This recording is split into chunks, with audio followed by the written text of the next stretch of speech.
बघा काय अवस्था आहे. एक्सप्रेस हायवेला धाराशिव रोड. हो का इंजिनिअरिंग कॉलेज.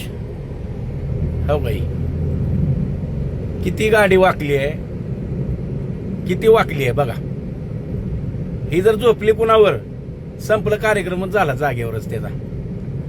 बघा हो काही डिवायडर म्हणजे साईडचं जे डिवायडर आहे म्हणजे एवढं वाकली आहे ही गाडी. आता जर शेजारी कोण पब्लिक वगैरे काही असू, गाडी असू, टू व्हीलर असू, काय जर घटना झाली तर ती जागेवरच खालास पापड होऊन जाईल, त्याची हाडं सुद्धा बुकणं होतील. काय चाललंय तर काय बघा. ह्याच्यावर काय तर कारवाई केली पाहिजे का नाही केली पाहिजे कळावं.